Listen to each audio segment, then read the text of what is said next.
So welcome back to my channel. Today we will complete exception handling. So first हम देखते हैं कि exception क्या होता है. ठीक है. जो exception होता है वो एक तरह का error होता है जब कोड में कोई दिक्कत आ जाती है या फिर कोड चल नहीं पाता, तो जब हम उसे एग्जीक्यूट करते हैं तो वो एरर शो करता है. ये किसी भी तरह की एरर हो सकती है. ठीक है. जब वो एरर आ जाती है तो उसको हम एक्सेप्शन कहते हैं. हम ये एक्सेप्शन उसको कहते हैं. और देन एक्सेप्शन को हैंडल करना. टू हैंडल एक्सेप्शन, तो उसके लिए होता है एक्सेप्शन हैंडलिंग.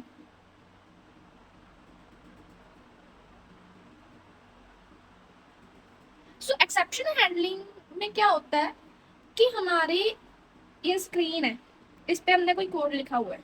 ठीक है. इस पे हमने कोई कोड लिख दिया. यहाँ पे इस पार्ट पे एरर आ गई. ठीक है. किसी भी तरह की इधर एरर आ गई है, तो हमें जो आउटपुट है उसमें रेड से कलर का बॉक्स आ जाएगा. रेड कलर का. तो वहां पे हमारा जो कोड है उसके आगे और भी कोड लिखा हुआ है और वो एग्जीक्यूट नहीं होता. जब यहाँ पे एरर आ जाती है तो ये कोड एग्जीक्यूट नहीं होता. एक्सेप्शन हैंडलिंग क्या दूर करता है कि हमें चाहिए ये जो पार्ट है ये हमें बताए कि यहाँ पे एरर है, देन उसके बाद ये वाला पार्ट भी चले. ये पार्ट चलाना बहुत जरूरी है, ये चलना चाहिए हमारे मुताबिक कोड में. तो हम वहाँ पे एक्सेप्शन हैंडलिंग का कंसेप्ट जो है वो यूज करेंगे. ठीक है. एक्सेप्शन हैंडलिंग कहाँ पे यूज होती है? बेसिकली मान लो आप एक एटीएम में गए हो. ठीक है. आप एटीएम यूज कर रहे हो. ठीक है. उसमें आपने 10,000 विड्रॉ करने हैं. 10,000 10,000 विड्रॉ करने हैं, बट आपके अकाउंट में सिर्फ 500 रुपए हैं. तो भाई आपके अकाउंट में तो 500 रुपए है, आपने 10,000 विड्रॉ करने का ऑप्शन क्लिक कर दिया. तो ऐसे कैसे वो पैसे दे सकता है, एटीएम निकाल सकता है? ऐसे थोड़ी होता है. तो वो क्या करता है, हाँ, वो एक्सेप्शन हैंडलिंग का यूज करके हमें एरर डिक्लेयर कर देता है कि भाई आपके अकाउंट में इतने पैसे हैं, ये एरर शो कर रहा है कि ये नहीं चलेगा. ये प्रोग्राम जो है क्रैश नहीं होगा. मतलब अगर एक सिंपल यूजर, नॉर्मल यूजर है, आम इंसान एटीएम यूज कर रहा है, तो उसको कोडिंग का थोड़ी पता है. वो एक इंजीनियर थोड़ी है, वो एक कोडर थोड़ी है. तो उसको कैसे पता चलेगा कि मशीन खराब हो, क्रैश हो गया, प्रोग्राम का कुछ हो गया. तो उसके लिए इंजीनियर्स, कोडर्स ने क्या किया, एक्सेप्शन हैंडलिंग का यूज करके यहाँ पे उन्होंने एक्सेप्शन को हैंडल कर लिया, एरर को हैंडल कर लिया. ठीक है. तो यहाँ पे हम यूज करते हैं, वो एरर एक मैसेज दे देता है, एरर मैसेज शो हो जाता है. तो उसमें हमें पता चल जाता है कि भाई हम इतने पैसे नहीं निकाल सकते. वो दोबारा से उसी कोड को चलाना होता है कि दोबारा आप इसको ट्राई कर सकते हो. मतलब कि हम दोबारा उस कोड को दोबारा अपनी कमांड दे सकते हैं. ठीक है. उसके आगे वाला जो कोड है वो भी सारा चल जाता होता है. ठीक है. तो ये बेसिकली एक्सेप्शन हैंडलिंग होती है, ये इसकी डेफिनेशन है. और रियल जो वर्ल्ड का सिनेरियो है, रियल वर्ल्ड प्रॉब्लम को सॉल्व किया जो एक्सेप्शन हैंडलिंग है, वो मैंने आपको अभी बता दिया, एटीएम मशीन वाला. ठीक है. और एक और चीज देख लो, एक और एरर होती है. जैसे एक और एग्जांपल देखते हैं. इस एग्जांपल में क्या होता है, हमने कोड लिखना कोई भी, इनपुट. ठीक है. एंटर एनी नंबर, और प्रिंट क्या करवा देना, 100 डिवाइड बाय नम. तो मान लो अगर हमने पहले ही एंटर करवा दी 0. ठीक है. और 100 डिवाइड बाय 0 क्या होगा, इन्फिनिटी आ जाएगा. तो यहाँ पे तो कोड हमारा क्रैश हो जाएगा कि वो हमें बताएगा ही नहीं कि आउटपुट क्या आ गया, क्योंकि आउटपुट तो इन्फिनाइट है. तो इसको स्टॉप करने के लिए, इसको हैंडल करने के लिए हम इसमें एक्सेप्शन हैंडलिंग का यूज करते हैं पाइथन में. ये किसी भी लैंग्वेज में हो सकती है, हर एक लैंग्वेज में होती है. सी प्लस प्लस में भी होती है, सी प्लस प्लस में होती है, जावा में होती है, ट्राई कैच होता है जावा में. ठीक है. हर एक लैंग्वेज में अपना अपना वो होता है कि कैसे हमने एक्सेप्शन को हैंडल करना है. तो हमने पाइथन में एक्सेप्शन हैंडलिंग के लिए ट्राई एंड एक्सेप्ट यूज करते हैं. ठीक है. ट्राई और एक्सेप्ट के साथ हम एक्सेप्शन को हैंडल करते हैं. चलो चलो देखते हैं कि उसको कैसे हैंडल करेंगे.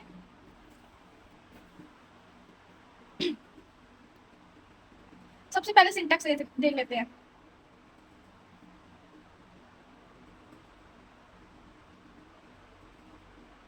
Syntax of try and accept.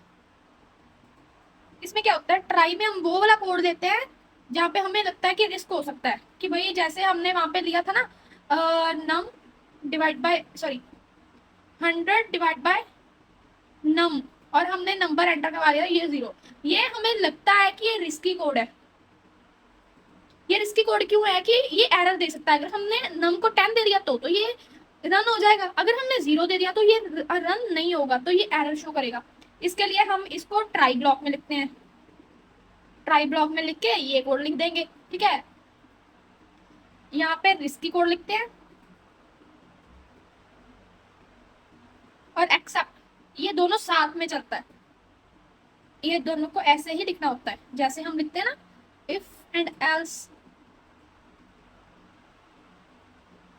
वैसे ये ट्राई कैच है। मतलब इफ एल्स इफ के बिना नहीं चल सकती, एक्सेप्ट ट्राई के बिना नहीं चल सकता। यहाँ क्या होता है, एग्जीक्यूट इफ एरर अकर। अगर इसमें एरर आ रही है तो अगर ये ट्राई वाले ब्लॉक में एरर आ रही है तो हमारा एक्सेप्ट चलेगा, ठीक है। कि एक्सेप्ट क्या बताएगा कि इसमें ये एरर आ रही है तो इसको रिजॉल्व कर लो या कुछ भी कर लो, उसके लिए ये मतलब कोई भी हम मैसेज अपनी ओर से भी डाल सकते हैं, ठीक है। ये होता है try except. Try except handling में होता है, एक्सेप्शन हैंडलिंग में, ठीक है। तो प्रोसीजर क्या होता है इसका, पहले ट्राई ब्लॉक चलेगा। कोई भी कोड है ट्राई ब्लॉक चलता है। जैसे हम कोई एग्जांपल ले लेते हैं रियल वर्ल्ड सिनेरियो से। हाँ, हम इस सड़क से जा रहे हैं, ठीक है। एक गाड़ी है यहाँ से जा रही है। अगर तो यहाँ पे कोई प्रॉब्लम नहीं हुई, यहाँ पे कोई प्रॉब्लम नहीं एग्जिस्ट नहीं है, ठीक है, कोई एरर नहीं आ रही है, या फिर इस सड़क पे खड्डे कुछ भी नहीं है, तो ये सीधा चले जाएगी गाड़ी, ठीक है। डेस्टिनेशन हमारी ये है। कोड में डेस्टिनेशन क्या है कि हमें पूरा कोड रन करना है किसी भी कीमत पर, और ये हमारा कोड है। कोड चल रहा है, अगर तो इसमें कोई खराबी या कोई खड्डे या फिर सड़क टूटी हुई नहीं है, सड़क सड़क ठीक है, तो ये सीधा इसके यहाँ पर पहुंच जाएगी, ठीक है। ये होगा ट्राई। अगर ट्राई चल गया तो इधर से, अगर ट्राई नहीं चला तो क्या होगा,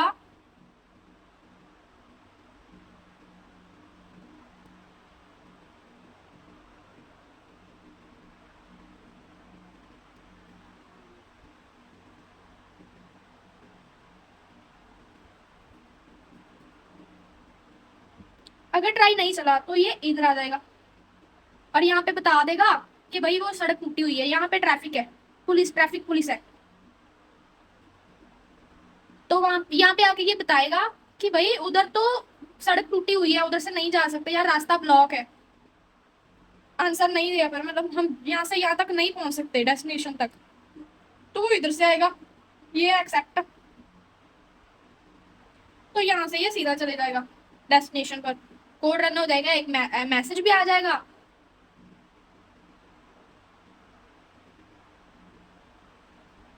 ठीक है, और कोड भी रन हो गया। मतलब इसी तरह हम देख सकते हैं कि पहले ट्राई ब्लॉक चलता है हमारा, कोड अगर रन हो गया तो ठीक है, कोई एरर नहीं आएगी, एक्सेप्शन, ठीक है, कोई मैसेज प्रिंट नहीं होगा।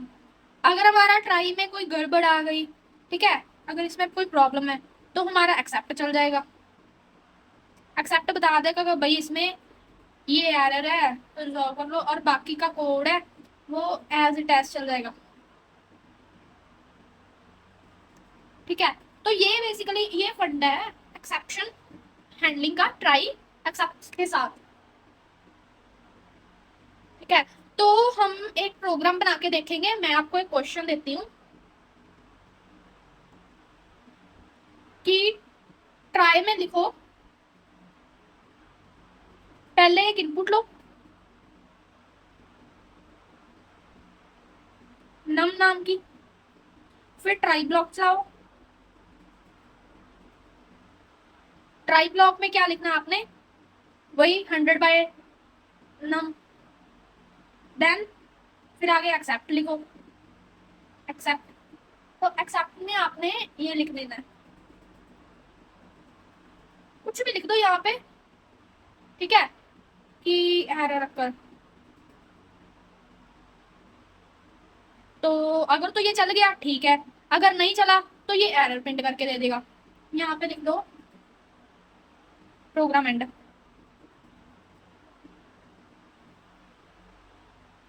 अब ये वाला क्वेश्चन ट्राई करके देखना आपको क्या मिलेगा। अगर तो ये चलता है ठीक है, नहीं चला तो ये एरर प्रिंट करेगा, ठीक है। इसकी आउटपुट क्या आएगी, एक तो इफ नम इज 0 तो एक्सेप्ट चल जाएगा, ठीक है। एक्सेप्ट चलने के बाद ये तो प्रिंट होगा ही होगा, प्रोग्राम क्रैश नहीं होगा, बेसिकली इसमें ये प्रिंट होना ही होना है, प्रोग्राम एंड, ये आउटपुट आएगी, ठीक है। तो ये था हमारा ट्राई एक्सेप्ट।